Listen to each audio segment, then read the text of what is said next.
Hello, hello. How's everybody doing today? Super excited to be with you guys here on a beautiful Monday morning. Happy Labor Day, everybody. And for Shanda's team, not sure if you guys can hear me. Should I just go ahead and start on my own? Yes, yes. Am I ready to go? It says you are in the show. Everyone can see and hear you. So just give me a thumbs up if I'm ready to if I can just go ahead and get started now. And I'll get the show on the road here. But very excited to be here with you guys today.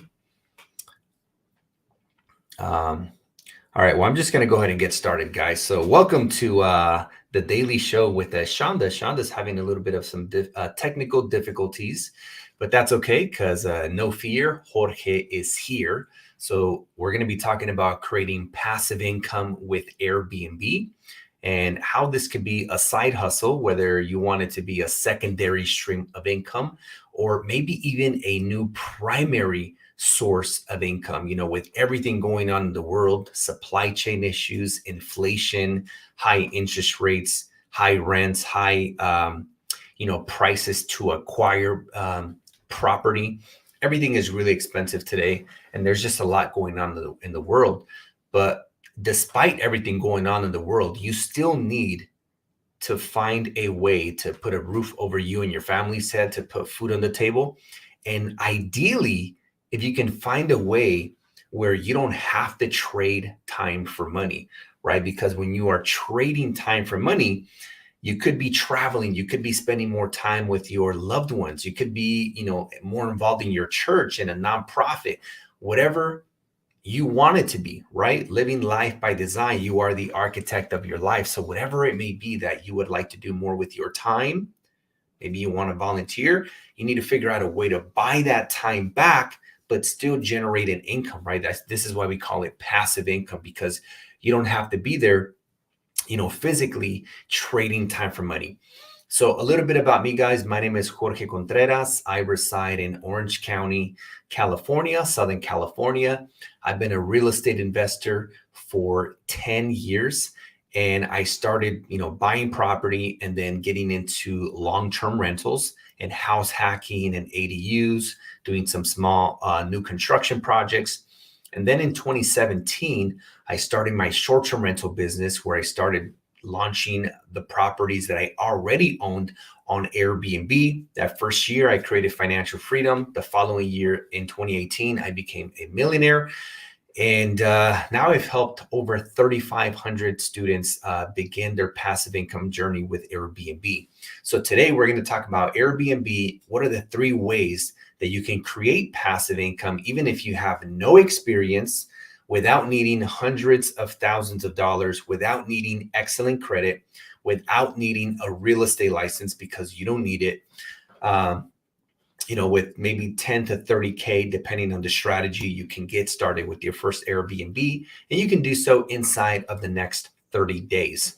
So the first thing I want to go over is why Airbnb, right? Why not just go the traditional route of long-term rentals, right? It's easier, it's mailbox money, there's no management, there's no operations, it's a lot easier, right? Well, easier is not better. And Airbnb is basically, passive income on steroids. If there were such a thing as good steroids, right, it would be Airbnb. Airbnb is a disruptive technology. I'm sure you guys have all stayed at an Airbnb at some point in your lifetime. And Airbnb, allows you to charge a nightly rate very similar to a hotel. So for example, let's say I own a property or I rent a property, but my mortgage or my rent is maybe, $4,000 a month. But if I could put that property on Airbnb at $400 a night, let's assume it's by the beach, maybe it has a jacuzzi, maybe it has a pool table, I could host up to 10 people. So now all of a sudden $400 a night is not that bad, because of the location, because of the property, because of the amount of people that I can host. So if I'm hosting 10 people and I'm charging $400 a night, and my rent or mortgage payment, which I'll break down later, is $4,000 a month, that means at 10 days I break even, right? Again, if my mortgage payment or my rent, if I'm subleasing the property, which I'll talk about in a second, if it's $4,000 a month, but I'm renting this property on Airbnb for 400 as far as a nightly rate. That means at 10 nights, I break even. And it means that at 20 nights, I just doubled my payment. And at 30 nights, I just doubled or tripled, right? So this is what we call arbitrage. This is how the banks have made their trillions of dollars over, the many, many centuries since they've existed. Just think about it. If I walk into a bank and I deposit $10,000, the bank is going to pay me a fraction of 1%. But let's round it up to 1% just to make numbers easier. So I deposit 10 grand. The bank pays me 1% on my money. You walk in and you borrow my 10 grand from the bank to go get a car loan. Then they charge you maybe 10% on my money. It's not even their money, right? It's my money. So they pay me 1%. They charge you 10%. So guess what? The bank is making 9%, right? With no risk, no liability. It's the arbitrage business, right? This is how the banks have made their trillions of dollars over many, many centuries since they've existed. So this is what we call arbitrage. And so I want to go into the 3 types of ways that you can create passive income with Airbnb. Let's first start with owning real estate. Ultimately, I believe this should be everyone's goal, right? To own as much real estate as possible, because you get all the cash flow, right? That's the monthly profit after all expenses. You get the appreciation, the increase in value over time. You get the depreciation, which basically makes some or all of your cash flow tax-free. Mortgage pay down. Your Airbnb tenants are paying down your mortgage, only increasing your equity and net worth. And number 5, taxes. There's a lot of tax benefits to being a business owner, but even more tax benefits when you have a business in real estate investing that you actually own. So again, 90% of all millionaires have been created through specifically owning and holding real estate long term. So this is where I believe everyone's goal should be, to own as much real estate as possible. Now, being realistic, most people are not in the position to go and buy a couple of properties right now with high prices, high interest rates. So that's where subleasing comes in. Subleasing is exactly what it sounds like. It's where you rent a property, get permission in writing from the owner, and then launch it as a short-term rental, right? Some people call it Airbnb arbitrage, just like the banks, or Airbnb subleasing. Just like they would pay me 1% and then charge you 10% of my money. Imagine I rented a property for $4,000 a month. I'm renting it for $4,000 a month, but I'm charging $400 a night on Airbnb. At 10 days, I break even. At 20 days, I double my money. And at 30 days, I triple my money. This is strictly a cash flow play. What do I mean? You get all the cash flow. You don't get any appreciation because you don't own the property. It's not your property. You don't get any depreciation because you don't own the property. There's no mortgage paid down because you don't own the property. And you get some of the tax benefits, right? You get the tax benefits that come with running a business, right? But again, you don't get the other 3, right? It's just some of the taxes, but you get all the cash flow. Now, why would somebody start with this strategy? Well, let's assume we're looking at a $1 million property. If you were to buy that property, you would need to put 5% if you lived in a 3.5 to 5% if you lived in part of the home, right? This is called owner financing. But if it is strictly an investment property that you're going to buy and rent out right away from the get-go, then you need to put about 20% down. 20% on $1 million property is $200,000. That doesn't include closing costs. That doesn't include furniture, appliances, decor, supplies, or photography.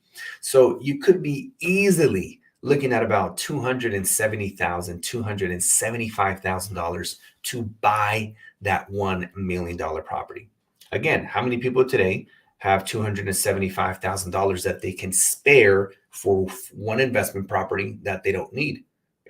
How many people can do that and they don't need that money, right? Again, not most people. Probably 99 point something percent of people cannot do that today. Now, if we were to take that same property and we were instead, somebody else bought it, and then they're looking for a tenant, and we spoke to that landlord or property manager and said, hey, we're interested in renting that property.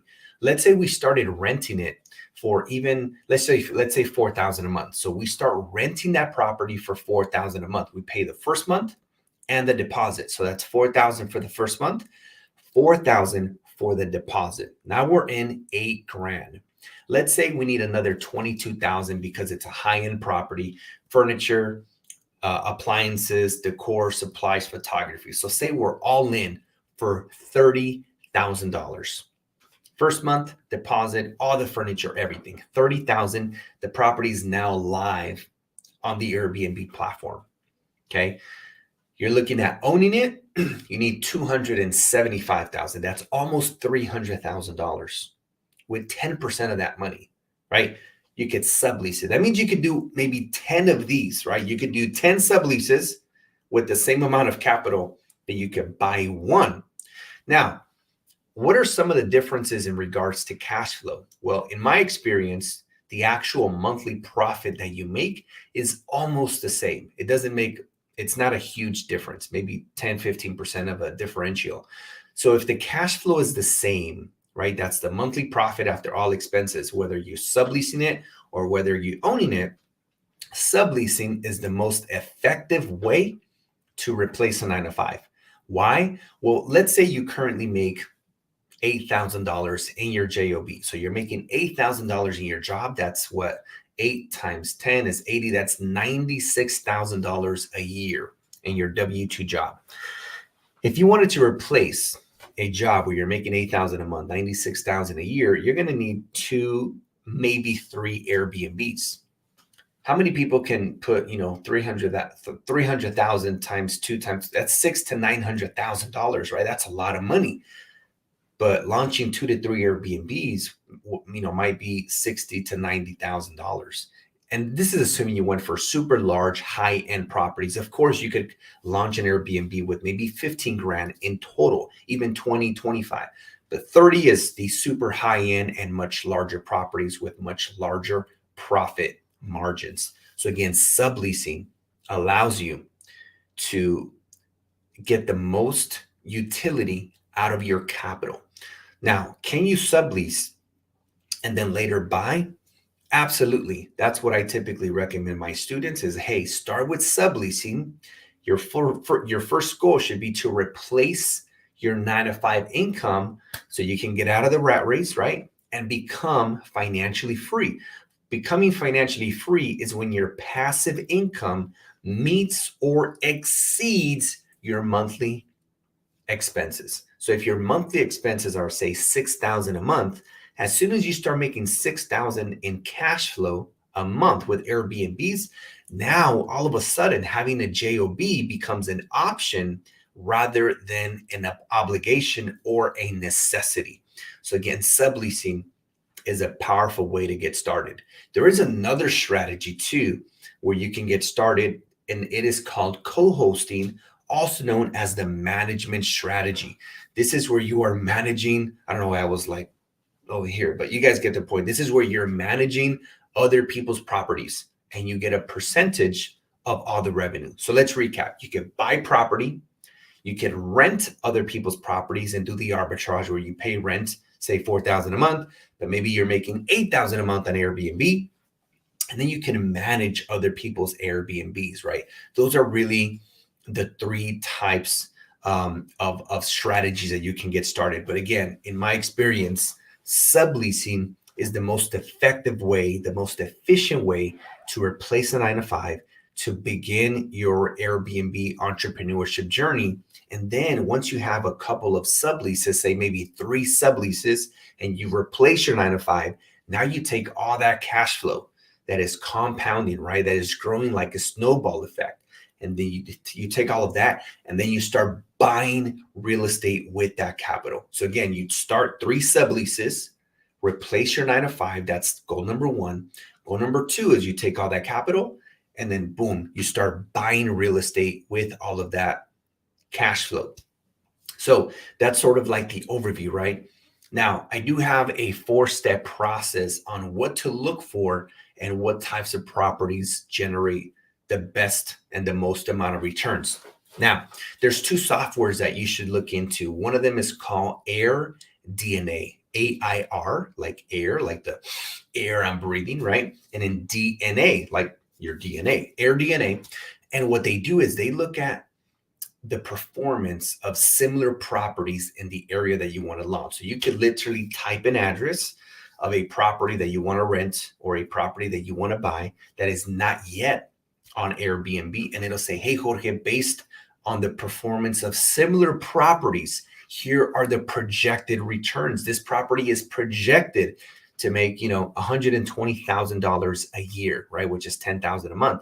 And if my rent or mortgage payment is $4,000 and it's telling me I can make 10 grand, then that's a no-brainer. I can go buy it or I can go sublease it, right? Just like later today, after this video, I'm going to go and look at a 3-unit property that I may be purchasing, right? If I like everything that I see, I'm going to buy it, launch some more Airbnbs. Let me drink a sip of my cafecito. So, let's talk about the 4 things that you want to look for. Now, typically I go for, first thing, single family homes. Why single family homes over apartments, condos, townhomes, Airstreams, RVs, tree homes? All those things work. Single bedrooms, they all work. It's just that with single family homes, I have found that you can make a larger profit margin. Why? Well, let's look at 2 scenarios. Imagine you and your family are traveling to go see maybe you're going to go see the Backstreet Boys, right? Maybe I'm dating myself here, but you're going to go see the Backstreet Boys in concert. And so option 1 is you stay in an apartment, right? So maybe it's a 50-unit apartment building. You guys walk into the apartment building, you open a door, and maybe you guys are super tired from traveling, so you guys all go take a nap. And all of a sudden, you hear this loud noise next door, right? Because these apartments typically share a wall, right? There's a wall that separates the units. So there's a wall, there's a unit, there's a wall, and then the next unit. So a lot of the time, these apartments, right? They're not like noise proof. They're not soundproof, right? So all the noise just travels back and forth. So if there's a baby crying, right? I got a 8-week-old daughter and a 3-year-old daughter. So if my daughters are having a good time and they're playing and they're jumping, my 3-year-old likes to jump on the couches and on the dining table. Guess what? The people below, they're going to hear it. The people beside, they're going to hear it. Now you take that same scenario and now imagine we're in a single family home. Maybe it's a 2,000 square foot home on a 15,000 square foot lot, right? That means the neighbors are like way, way, way on the other side. We're not sharing any walls. We even have a pool in the backyard. We got a game room in the garage. We could fit more people, right? Which experience would you rather have? And so again, they both work, but with single family homes, we could charge a higher nightly rate, host more people, have privacy, a lot more space, a lot more room, and ultimately have a larger profit margin, a higher cash flow. So that is my first step in my criteria. Is I look for single family homes.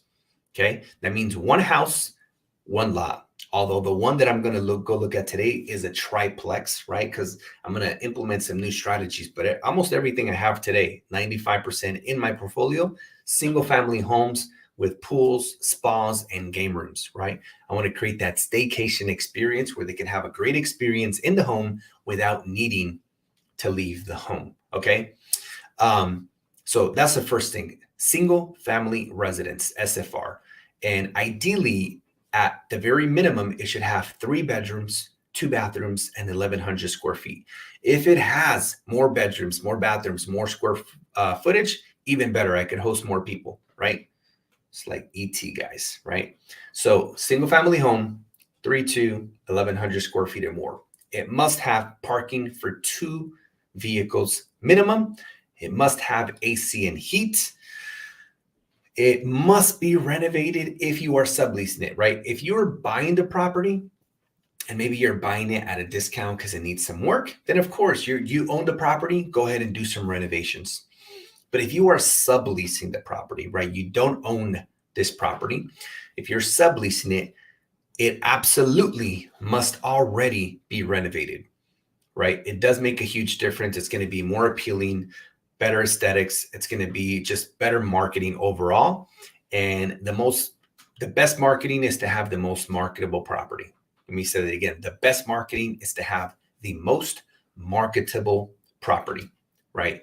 Because it's going to sell itself. And again, I've had the experience where I, used to have this one property that I subleased, and it was not renovated. It was the opposite of renovated. And I had this sublease for like 3 years, and I got a lot of complaints, in 3 years, we probably did like 30 partial refunds because people were like, this property is not in good condition. That's not what it looked like in the pictures. So again, if you're subleasing it, it must be renovated. We don't want to renovate a property that we do not own. And then number 5, which is really a bonus, that is if it has appliances or any furniture.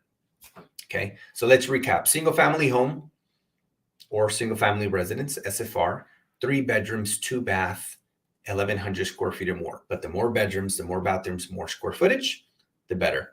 Parking for 2 vehicles or more, AC and heat, renovated. If you're subleasing it, if you're buying it, either way works.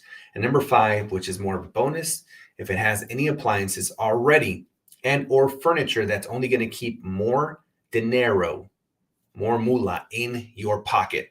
Does that make sense? It's gonna give you a better return on investment, okay?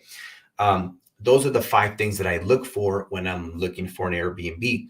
Now, of course, there are a couple other things that I look for, but I don't include it in this 5. These are just other things, like as far as amenities, right?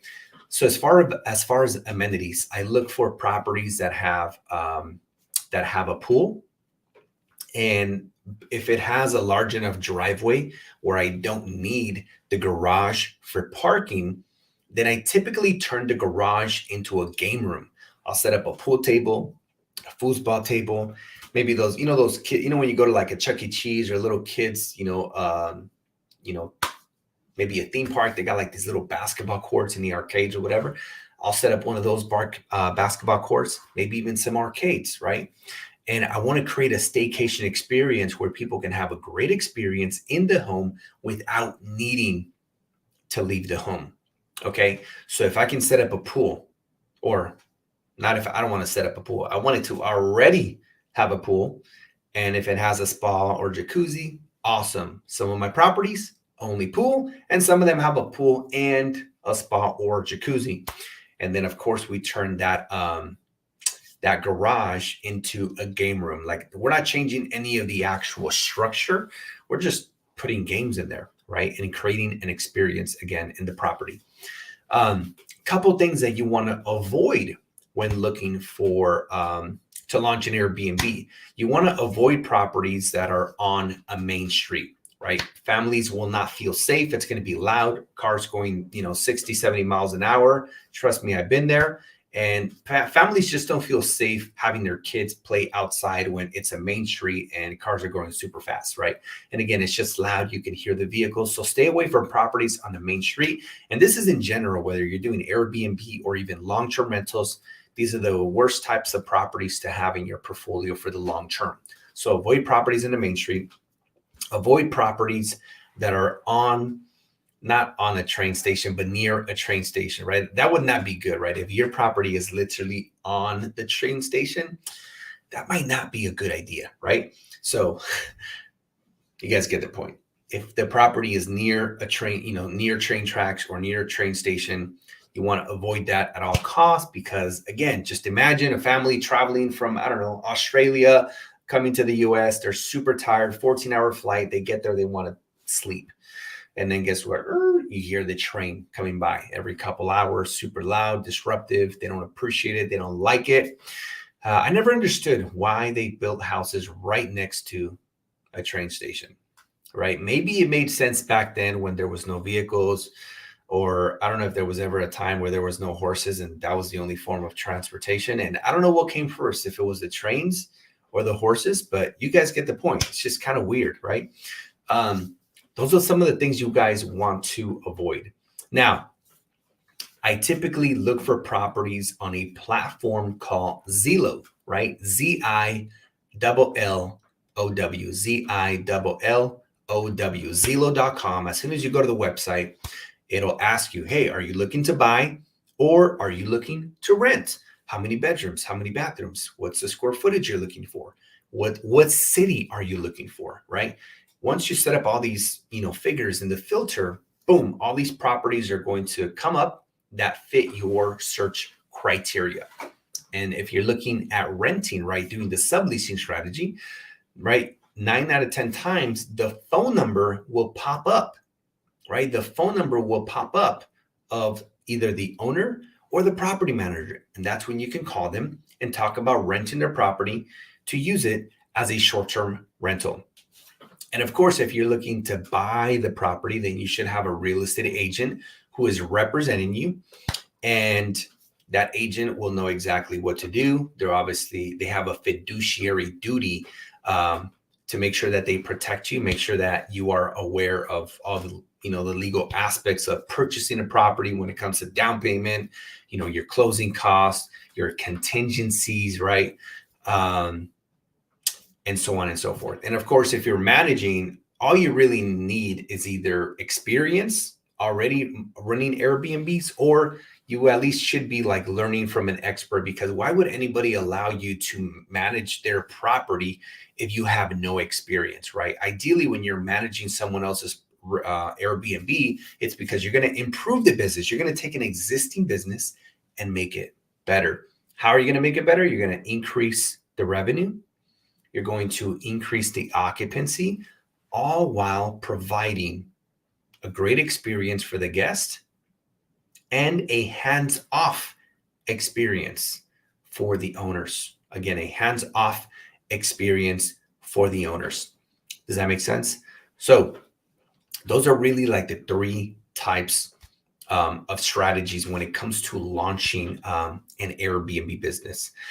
And another thing that you guys want to look into, just in the event, right? Anytime I'm launching Airbnbs, I am always looking for ways to acquire capital. Why? Well, eventually you're going to run out of your own money. That's just the truth, right? You keep launching Airbnbs, whether you're buying or subleasing, eventually you'll run out of your own money. But if you start raising capital, and if you start using other people's money, we call this OPM, other people's money, then you could never run out of doing deals, because you'll never be able to run out of other people's money.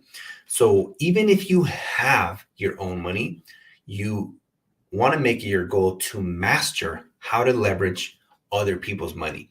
So I want to talk about a couple strategies that I've implemented myself, and some of the new strategies that I'm about to get into very soon, right? Like I'm going to start going into these syndication strategies. And that is when you essentially buy real estate, ideally multiple units at a time, and then you raise capital from people who want to partner with you. And they're not private money investors, right? This is where they actually own the real estate with you. They own the business with you, and you raise the capital and you acquire these deals. You launch the Airbnbs, you implement the management system, and then you go on to the next one, right? You have general partners and limited partners, right? So as a general partner, I'll be finding the deals, renovating them, managing them, and the whole thing. But that's one way, right? It's a little bit more advanced. So let me talk about some of the ways that you can start. And let me just bring this example here. I want to show you, this is called a balance transfer, okay? If I could find this document, it is where you transfer money from a credit card into a checking account. Here it is. If you've ever received checks in the mail and you've just thrown them away because growing up you were taught that debt was bad and that you should cut up your credit cards. But just as an example, right? I don't know if you guys can see here. You probably can't. But it says 32,000, right? 32,000. What it's saying is that I have the ability to transfer $32,000 from my credit card into my checking account. And the best part is that I can do it at 0% interest. Again, 0% interest for up to 21 months, which is a year and 9 months, almost 2 years, 0% interest. Again, this is not where you pay off a credit card with another credit card. No, this is taking money from your checking account. Now, let me say that back. It's kind of early, guys. Let me drink the rest of my coffee here. Man, that's good. So I need a second coffee, please. Just kidding. So it's where you take money from your credit card and transfer it to your checking account at 0% interest for up to almost 2 years. Now, there is a small fee. Depending on the type of credit card, it'll be 3, 4, or 5%, a one-time fee, right? So if you transfer 20 grand and the fee is 3%, like this one is, then my one-time fee would be $600. But now I can use those $20,000 for whatever I want. I can buy real estate with it. I can do the subleasing strategy, utilize it towards the first month, the deposit, and then the furniture. And I could literally launch the Airbnb with none of my money, right? Because I'm sure as I was talking about the subleasing, some of you might have been like, man, that sounds good, Jorge, but I only got 20K. I only got 25. I only have 30. What if I want to have some cushion? What if I want to have a buffer? So a balance transfer is a great way to utilize the bank's money, which, think about it, guys. If you borrow 20 grand from the bank, where did the bank get those 20 grand? From other people who they're paying, a tenth of 1%, a fraction of 1%, right? So this is a great way to leverage the bank's money, also known as other people's money. And just think about it. Imagine you were able to launch the entire Airbnb with the 20,000, and that means you didn't have to use any of your money. Now, let's assume you did this correctly because you were learning from this guy's coaching program, right?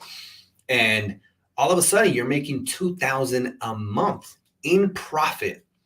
If you're making $2,000 a month in profit and you owe $20,000 on a credit card, how many months would it take you to pay off the credit card? 10 months, right? 10 times 2 is 20. So after 10 months of taking all your cash flow to pay off the credit card, you would owe 0. Here's the powerful thing. What happens after you pay off the credit card? Well, one, you don't have $20,000 of credit card debt anymore. More importantly, you still have what? $2,000 of cash flow coming in every single month. And this is powerful because you never had to use any of your money. So here's a question. What can you do now? Can you go and do it again? And then again, and then again, and then again. So again, uber, ultra wealthy people never use their money. Or let me say almost never use their money, right?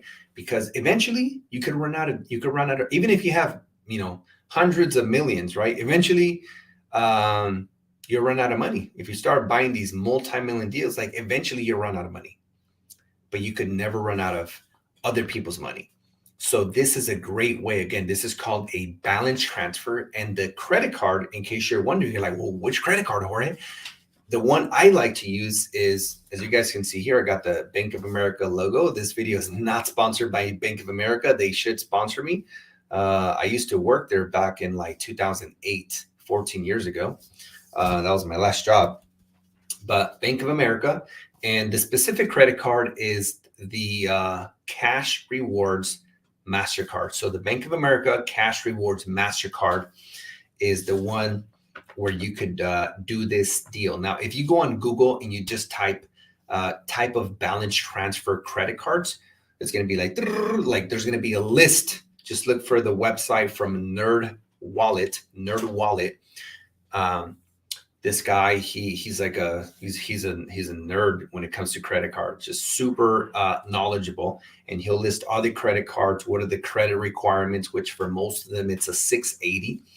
But again, even if you have your own capital, this is a great way to expand the capital that you have. Again, I'm always looking for ways to acquire capital to be able to do more deals. Okay. Of course, another way is called private money. Imagine you know somebody, right, that has money, who's making a tenth of 1% in the bank, right? Their money is depreciating, guys. They're making 0.10 on their money in the bank, but inflation is like at 15, maybe even 20% right now. That's huge, right? Their money is depreciating every single day. So what if you were able to borrow their money and you paid them 10% on their money, right? 0.10 at the bank or 10% with you. With you, that's 100 times more than what they're making at the bank. And then you take that money and you could sublease or you could purchase, right? And then you just pay them 10% on their money.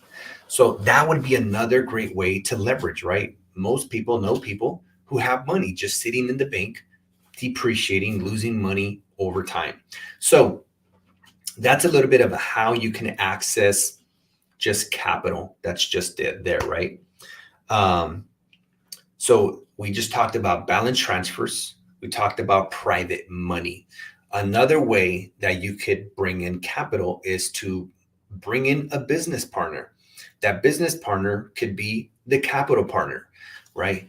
So when it comes to running any type of business, right, you usually have the person who maybe has a lot of money, but doesn't have a lot of time. And then you have the other person who maybe has a lot of time, but not a lot of money. Well, guess what? Together, they're a force to be reckoned with, right? So if you could find someone who has the money, who maybe wants to take more of a passive approach, and you can take more of an active approach, you can just bootstrap, you could be the boots on the ground, you could be the person who's operating the business.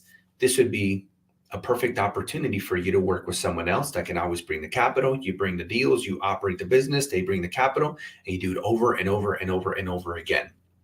So again, those are 3 ways that you can acquire capital without having to use your money, all to create passive income, to ultimately create financial freedom, right? With that being said, guys, thank you so much for joining the morning show with Shanda here. Again, she was having some technical difficulties, so I went ahead and just ran with it. But you guys can connect with me on Instagram at the Jorge Contreras. Again, it's THE, just like the, and then Jorge Contreras. Make sure it is the one with a blue check mark, because there are a ton of fake Instagram accounts out there trying to be me and must have the blue check mark. 136,000 followers.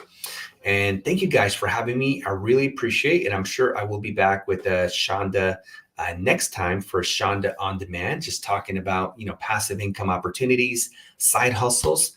And then just remember, guys, the last thing I want to share is that there's no such thing as a perfect time to get started, right? Only when you decide it's the perfect time, because you know what procrastinators are really good at doing? They're really good at one thing, and that is finding a reason why right now is not a good time, right? In 2020, it was the pandemic, right? And then short months, a few months later, it was like, Russia, Ukraine, supply chain issues, interest rates, inflation, the world's gonna, the economy's gonna crash. We're in a recession, right? There's just always a reason why right now is not a good started to procrastinators. They've really mastered that. And one thing that true leaders have mastered is creating the perfect time. And that perfect time is right now, right? The best time to have started any type of business or investing in real estate, the best time was yesterday. The next best time is today. All that it will ever exist, right, is today. So stop waiting on the sidelines, over analyzing, going into analysis paralysis, where you want to know everything before you can do anything. And then you don't do anything. You just miss out, and you're watching other people thrive, succeed, fly. They're just flying like eagles in the air while you're just waiting in the sidelines. So my advice to you is jump in, be willing to go out there and fall on your face, because it's all about progress, not perfection. It's about do what you can with what you have, where you are, and then just build from there. So thank you guys, everyone here at Shanda on Demand. that was today's Labor Day. You guys have a happy holiday, and then I'll be seeing you guys on the next one. Much love to every single one of you. Peace.